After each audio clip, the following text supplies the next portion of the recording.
요한복음 6장 30절에서 40절까지의 말씀입니다.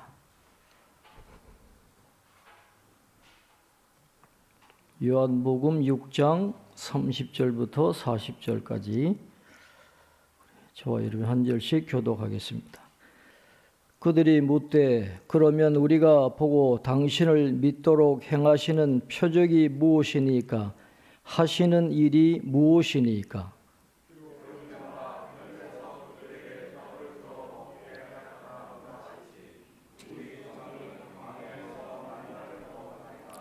예수께서 이르시되 내가 진실로 진실로 너희에게 이르노니 모세가 너희에게 하늘로부터 떡을 준 것이 아니라 내 아버지께서 너희에게 하늘로부터 참 떡을 주시나니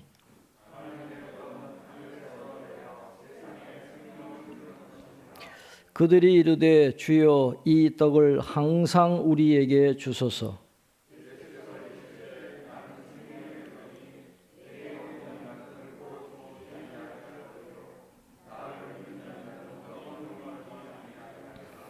그러나 내가 너희에게 이르기를 너희는 나를 보고도 믿지 아니하는도다 하였느니라.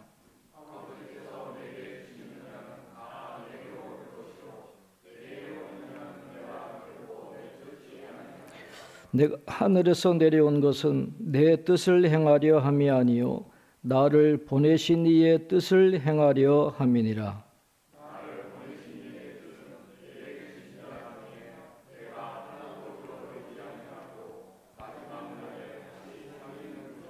함께 봅니다. 내 아버지의 뜻은 아들을 보고 믿는 자마다 영생을 얻는 이것이니 마지막 날에 내가 이를 다시 살리리라 하시니라. 아멘. 교회 소식은 주보에 나와 있는 대로 우리 김상준 장로님, 김규숙 집사님, 정예수 권사님, 우리 환우들을 위해서 계속 기도해 주시기를 부탁을 드립니다. 요한복음 6장에는 우리가 너무도 잘 아는 오병이어 보리떡 5개와 물고기 2마리를 가지고 5,000명을 먹이시는 기적에 대한 말씀이 나오고 있습니다. 오병이어의 이 기적을 요한복음이 기록한 내용하고 출애굽 때에 하나님께서 만나를 이스라엘 백성들에게 먹이신 그 내용을 같이 이렇게 쭉 살펴보면 똑같은 점들이 많이 있음을 알 수가 있습니다. 예를 들면 첫째는 홍해를 건너서 간 광야잖아요. 홍해를 건너서 간 광야에서 만나를 먹이십니다. 근데 요한복음 6장 1절에 보면 갈릴리 바다를 건너가셨다 그랬어요. 바다를 건너가신 빈들 광야에서 5,000명을 먹이셨다. 바다를 건너간 광야에서 그 사건이 일어났다라고 이야기합니다. 그 다음에 또 민수기 11장 21절에서 22절에 보면 모세가 이런 말을 합니다. 이 백성의 보행자가 60만 명인데 그들을 위해서 양떼와 소떼를 잡은즉 좋하오며 바다의 모든 고기를 모은들 좋하오리까. 그렇게 말했거든요. 그러니까 떡과 물고기잖아요. 그러니까 모세도 민수기에서 이 물고기에 대해서 언급을 하고 있듯이 떡과 물고기를 가지고 오병이어의 기적을 행하셨다는 것입니다. 그 다음에 예수님께서 무리를 먹이시기 위해서 한 100명씩 단위로 아니면 50명씩 단위로 이렇게 앉게 하셨잖아요. 이거는 그 모세가 행군을 하고 할 때 1000명 단위로 또 100명 단위로 또 50명 단위로 10명 단위로 이렇게 해가지고 천부장을 세우고 백부장을 세우고 하는 것과 똑같은 그런 형식으로 되어 있는 것을 볼 수가 있습니다. 그 다음에 두 사건 모두 먹고 다 배불렀더라라는 말씀이 나옵니다. 다 먹고 배불렀다라는 그런 기록이 나오거든요. 그러니까 이 오병이어의 사건을 지금 이 요한복음뿐만 아니라 이 복음서 기자들이 공통적으로 이 출애굽 때 있었던 사건과 똑같은 형식으로 기록을 의도적으로 그렇게 한 것을 볼 수가 있습니다. 왜 그렇게 했을까? 사복음서는 예수님이 누구신가를 밝히는 책이잖아요. 그러니까 이 광야 생활에서 일어났던 만나 사건과 똑같은 형식으로 기록하면서 이 요한복음 저자가 이야기하고자 하는 것은 예수님은 누구시냐? 예수님은 어떤 분이시냐? 모세보다도 더 큰 이시다. 모세보다 훨씬 우월하신 분이다라는 것을 강조하기 위해서 이 출애굽 때의 그 모습과 비슷하게 기록을 하고 있는 것을 보게 됩니다. 오병이어의 사건, 이 기적을 일으키신 목적이 어디 있느냐? 그 표적이 지목하는 그 의미, 원리가 있잖아요. 오늘 본문에 보면 예수님이 이 오병이어의 기적의 의미를 밝히 보여주시는 그런 장면이 나오고 있는데, 오늘 우리들에게 주시는 그 귀한 의미를 함께 생각해 보기를 원합니다. 오늘 본문이 나오기 전에 예수님께서 지금 무리들에게 말씀하신 게 있어요. 하나님께서 보내신 이를 믿는 것이 하나님의 일이라, 그렇게 말씀하셨거든요. 자기들 앞에서 말씀하시는 예수님이 하나님의 아들이시고 메시아라고 하는 것을 믿어야 되는데, 그런 의미로 표적을 행하는데 여전히 그 말씀을 이해하지 못하고 있는 그런 무리들이 오늘 본문에 나옵니다. 그들이 그런 예수님의 말씀을 듣고도 또 질문합니다. 오늘 30절 31절 우리 한번 같이 읽겠습니다. 30절 31절입니다. 그들이 묻되 그러면 우리가 보고 당신을 믿도록 행하시는 표적이 무엇이니까? 하시는 일이 무엇이니까? 기록된 바 하늘에서 그들에게 떡을 주어 먹게 하였다 함과 같이 우리 조상들은 광야에서 만나를 먹었나이다. 예수님을 믿으라 그러는데도 자꾸 표적을 보여달라는 거예요. 표적을 보여주세요. 우리가 믿을 수 있게 표적을 보여달라 그러면서 그들이 언급하는 것이 이 조상들에게 광야에서 만나를 먹었던 사건을 언급을 합니다. 그러니까 만나와 같은 기적들을 더 보여달라는 거예요.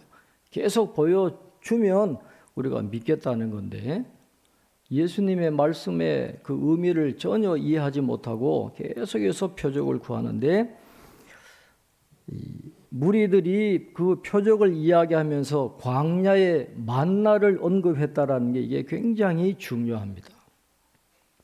이 구절의 의미를 우리가 이해를 하려면 당시의 유대인들이 성경을 어떻게 이해하고 있었는가를 먼저 살펴볼 필요가 있습니다. 당시의 유대인들이 소망을 갖고 붙들었던 말씀이 있어요. 신명기 18장 15절입니다. 신명기 18장 15절에 보면 내 하나님 여호와께서 너희 가운데 내 형제 중에서 너를 위하여 나와 같은 선지자 하나를 일으키시리니 너희는 그의 말을 들을지니라. 지금 이 유대인들의 상황이 굉장히 어렵잖아요. 로마의 지배도 받고 있고 참 먹고 살기 힘든 그런 배고픈 그 시절에 그들이 유일하게 붙잡고 있는 말씀이 모세와 같은 선지자가 오면 이 문제가 해결될 거다. 이 신명기 18장 이 15절 말씀을 붙들고 있는 것입니다. 그들은 하나님께서 종말이 되면, 이 마지막 때가 되면 이 모세와 같은 선지자를 일으키셔 가지고 우리 유대인들에게 제2의 출애굽 구원, 제2의 유월절 구원을 베풀어 주실 것이라고 하는 그런 기대를 가지고 힘겨운 삶을 지금 살아가고 있는 것입니다. 유대인들에게 있어서 이 종말이라고 하는 것은 구원의 때거든요. 그들이 기다리는 구원은 어떤 구원이냐 하면 태초에 아담이 잃어버렸던 낙원이 회복되는 게 그들이 원하는 구원이었어요. 하나님이 제2의 모세 선지자를 우리에게 보내주시면 우리에게 낙원이 회복된다. 에덴 동산의 그 아름다움이 회복될 것이다 라고 하는 그런 소망을 가지고 유대인들이 살아가고 있었던 것입니다. 이스라엘 백성들에게 대표적인 구원의 사건은 출애굽입니다. 그래서 유대인들은 출애굽해가지고 약속의 땅 가나안 땅으로 가는 도중에 시내산에서 보았던 그 하나님의 영광의 빛이 태초에 있었던 그 하나님의 영광의 빛이다라고 믿고 있었습니다. 그리고 출애굽 때에 광야에서 먹고 마셨던 이 만나와 무리바의 물이 아담이 태초에 낙원에서 먹고 마셨던 천사들의 음식의 회복이었던 것으로 그렇게 믿고 있었어요. 그러니까 출애굽이 되면 구원이 완성될 것이라고 생각하고 있었던 것입니다. 그런데 출애굽 이후에 어떤 사건이 일어납니까? 금송아지 사건이 일어나잖아요. 아담의 타락이 재현된 거예요. 출애굽만 하면 다 될 줄 알았는데 또 타락이 시작된 겁니다. 거기서부터 이스라엘의 역사가 계속 꼬이게 되는데, 그래서 이스라엘 백성들은 누구를 기다리게 됩니까? 메시아를 기다리게 되는 거예요. 메시아가 오시면 제2의 출애굽, 잃어버린 낙원이 회복될 것이라고 하는 그런 소망을 갖고 있었다라고 하는 것이죠. 그런 소망이 이 신명기 18장 15절과 결부되어 가지고 메시아와 같은, 모세와 같은 그런 선지자가 다시 오시면 우리에게 놀라운 일이 일어날 수 있다라고 하는 그런 생각을 갖고 살고 있었어요. 그러니까 광야의 만나를 모세 시대에 내려준 것 같이 예수님도 그런 표적을 보여달라는 거예요. 그래야 우리가 당신을 메시아로 인정하겠다 하는 그런 의미로 만나와 같은 그런 표적을 보여달라, 그렇게 이야기를 하고 있는 것입니다. 그럴 때 예수님이 이렇게 말씀하십니다. 마치 유대인들이 예수님을 제2의 모세와 같이 되어가지고 자기들의 소원을 이루어 줄 것 같은 그런 기대를 가지고 표적을 보여달라 그러니까 예수님이 거기에 대해서 이렇게 대답하십니다. 32절부터 33절까지 한번 같이 읽겠습니다. 예수께서 이르시되 내가 진실로 진실로 너희에게 이르노니 모세가 너희에게 하늘로부터 떡을 준 것이 아니라 내 아버지께서 너희에게 하늘로부터 참떡을 주시나니 하나님의 떡은 하늘에서 내려 세상에 생명을 주는 것이니라. 아멘. 말씀드린 것처럼 유대인들이 메시아를 기다리고 제2의 모세를 기다리는 이유는 자신들의 갈망을 채워주는, 자신들의 소원을 성취시켜주는, 마치 도깨비 방망이를 뚝딱 해가지고 자신들의 욕망을 채워주는 그런 존재를 기다리고 있었다라고 하는 것입니다. 메시아만 오면 다 된다. 메시아만 오면 모든 문제가 다 해결된다.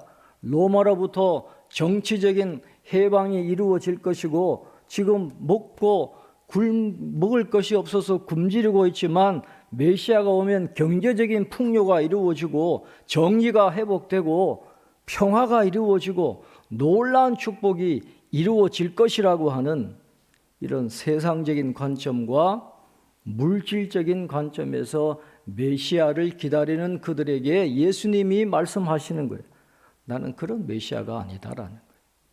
너희들에게 정치적인 해방을 주고 경제적인 풍요를 주고 사회의 정의와 질서를 세우기 위해서 이 땅에 온 게 아니라는 거예요. 오늘 장로님이 기도하신 내용이 설교하고 똑같잖아요. 예수님의 관심은 영혼 구원에 있는 거예요. 정치적인 해방이나 경제적인 풍요나 사회의 정의와 질서와 평화가 세워지는 것은 우리에게 영생을 가져다 주는 게 아닙니다. 예수님의 관심이 거기에 있는 게 아니다라고 하는 것을 말씀을 하고 있습니다.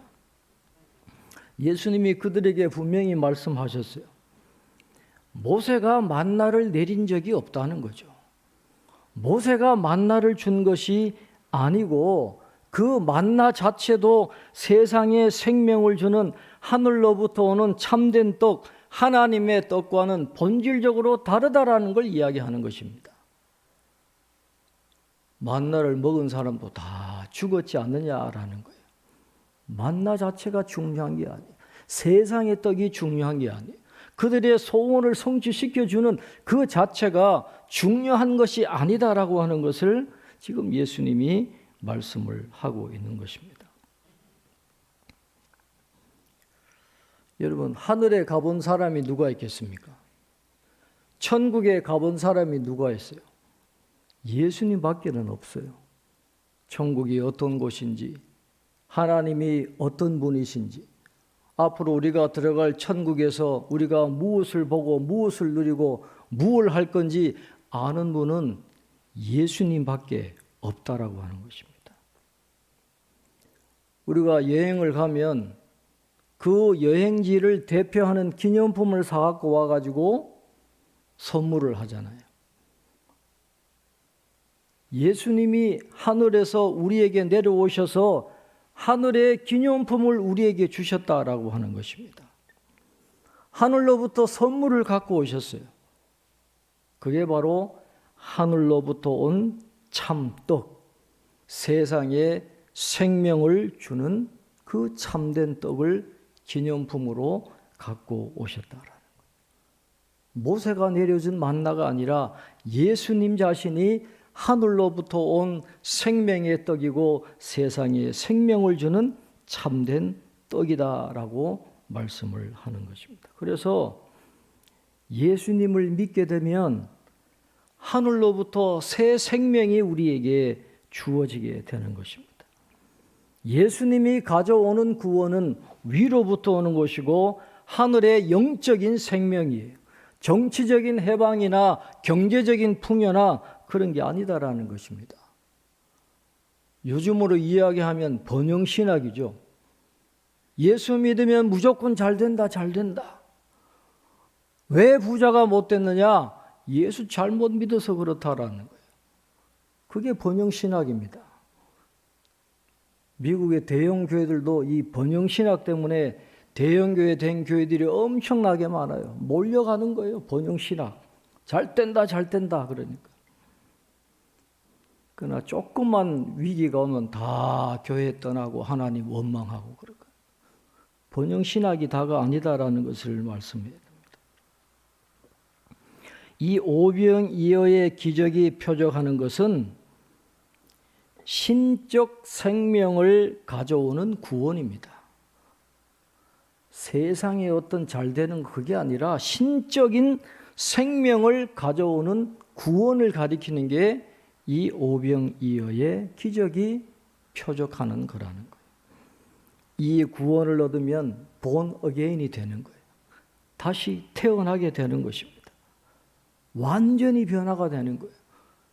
그렇게 술을 좋아하던 김수미 집사도 한순간에 술은 꼴도 보기 싫어지는 거예요. 그렇게 룸살롱 쫓아다니던 사람도 은혜 받고 예수님을 인격적으로 만나게 되면 꼴도 보기 싫어진다라는 거예요. 그렇게 여자 접대부하고 술 먹고 놀아도 여자 접대부가 무섭고 꼴도 보기 싫어지는 게 본 어게인 된 사람들의 고백이 한순간에 변화됩니다. 담배 그렇게 끊지 못했던 사람도 본 어게인 하니까 순식간에 담배 꼴도 보기 싫은, 위로부터 새로운 생명이 주어지니까 한순간에 새 사람이 되는 그런 일들이 일어나게 되는 겁니다. 위로부터 오는 생명이 우리에게 임하게 되기 때문에 그런 것입니다. 그러자 34절에 그들이 외칩니다. 그들이 이르되 주여 이 떡을 항상 우리에게 주소서. 여러분 누가 연상되세요? 사마리아 여인이잖아요. 그 물을 제게 주세요. 다시는 목마르지 않는 그 물을 주세요. 아직까지 세상적인 관점이 있는 거예요. 만나와 같이 5,000명을 먹이신 그 떡을 항상 우리에게 주시면 우리가 굶지 않잖아요. 제일 고통스러운 게 이 굶는 건데, 그 오병이의 기적이 날마다 이루어지면 얼마나 좋습니까? 항상 우리에게 그 떡을 주세요. 아직까지도 예수님을 바라보는 눈이 그저 떡을 얻어 먹는 정도의 구원만 주시는 그런 분으로 지금 생각하고 있는 것입니다. 아직까지 세상적이고 물질적인 관점에 매여 있는 거죠. 그러니까 예수님이 오병이어 기적에 있어서 가장 중요한 구절을 말씀하십니다. 자, 우리 35절 한번 같이 읽겠습니다. 35절입니다. 예수께서 이르시되 나는 생명의 떡이니 내게 오는 자는 결코 줄이지 아니할 터이요 나를 믿는 자는 영원히 목마르지 아니하리라. 아멘. 이게 핵심이에요. 이 말씀을 하려고 요한복음 저자는 6장 1절부터 길게 이 사건에 대해서 기록하고 있는 것입니다. 요한복음 6장 59절에 보면 이 말씀을 가버나움 회당에서 가르치신 말씀이라 그렇게 되어 있어요. 지금 이 예수님의 말씀을 듣고 있는 사람들이 누굽니까? 가버나움 회당에 몰려든 유대인들이에요. 정치적인 해방을 꿈꾸고 경제적인 풍요를 꿈꾸고 사회 정의 질서 평화가 세워진 아름다운 낙원을 꿈꾸는 세상적이고 물질적인 관점으로 똘똘 뭉쳐있는 그들에게 예수님이 말씀하는 거예요. 그런 세상적인 떡을 찾지 말고 생명의 떡이신 예수님을 받으라는 거예요. 예수님을 믿으라라고 하는 것입니다. 나는 생명의 떡이니.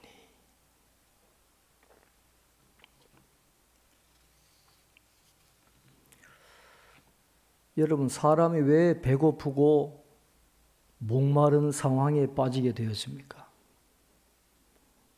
왜 그 에덴 동산의 그 아름다움을, 풍요로움을 잊어버렸습니까? 아담이 타락해서 그렇잖아요. 죄를 지어서 그랬어. 선악과를 먹으면서 자기 스스로 하나님이 되려고 했던 그 교만 때문이에요. 인간이 가장 위대한 존재라고 생각하면서 스스로 내재된 힘으로 자신의 운명을 개척하려고 했던 그 죄, 그것이 그 모든 어려움의 결핍의 시작이 되었다라는 것입니다. 하나님 없는 인간은 다 잃어버린 탕자가 되게 되어 있습니다. 한 사람도 예외가 없어요.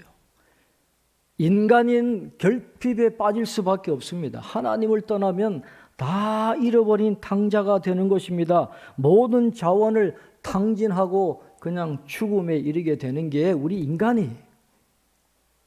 그게 아담 때문에 다 우리에게 온 것이고 우리의 모든 고난은 다 거기로부터 오는 것입니다. 유일하게 그것을 피할 수 있는 방법은 생명의 떡이신 예수님을 믿고 예수님을 받아들이는 거예요. 결코 줄이지 않는 건 다른 방법이 없어요. 예수님밖에 없다라는 것입니다.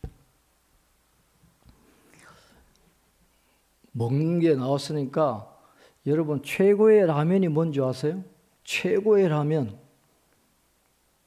신라면? 아닙니다. 열라면? 아니에요. 닭볶음탕면? 아닙니다. 예수님과 함께라면. 응? 예수님과 함께라면 이게 제일 좋은 거예요.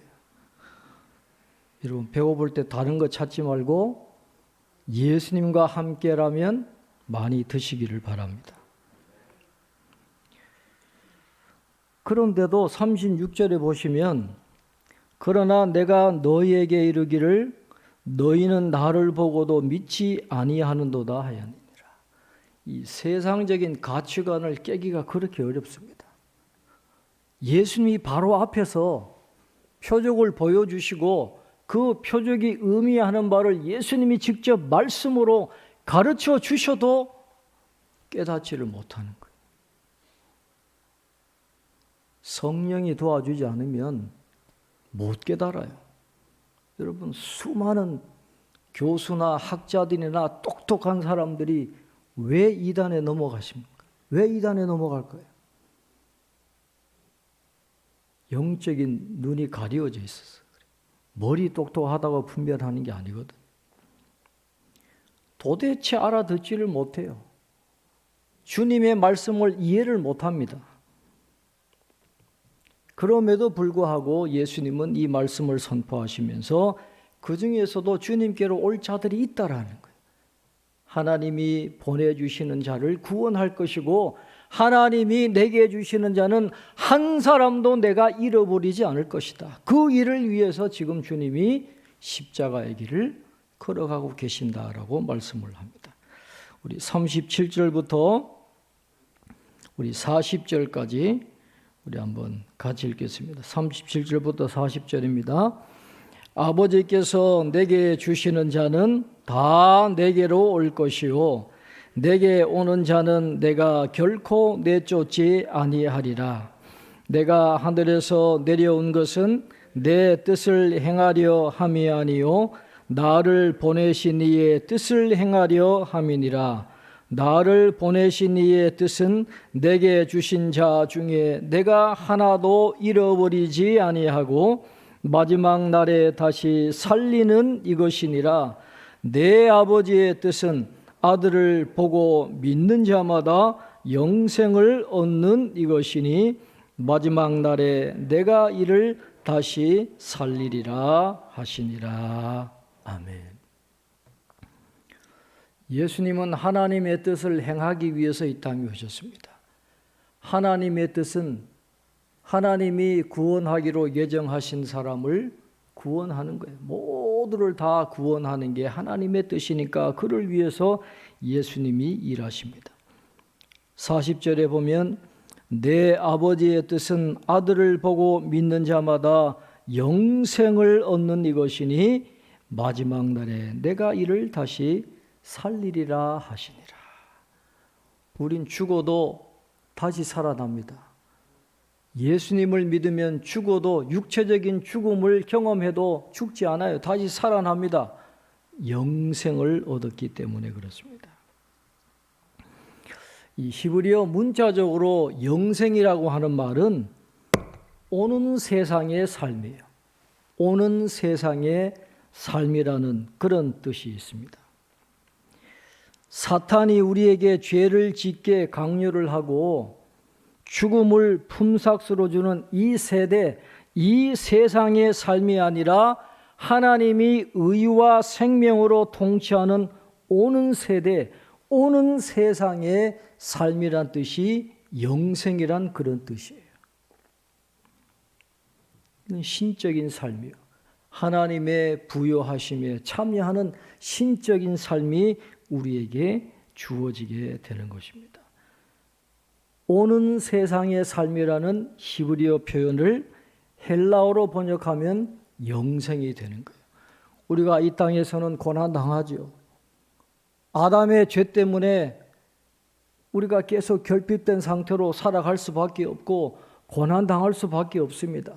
우리가 노쇠함을 겪어야 되고 질병을 겪어야 되고 경제적인 어려움도 겪어야 되고 여러 가지 어려움을 겪어야 될 그런 존재예요. 이 세상의 삶은 할 수 없어요. 우리의 존재가 그런 거니까. 그러나 우리에게는 영생이 주어져 있다는 거예요.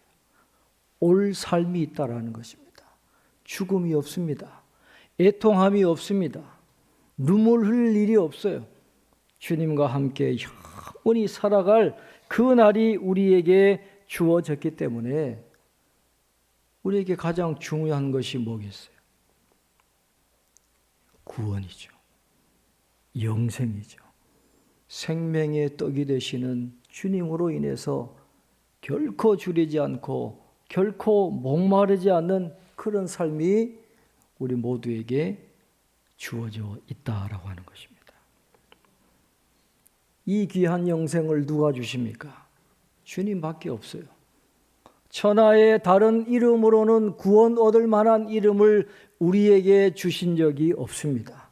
오직 예수님밖에 없어요.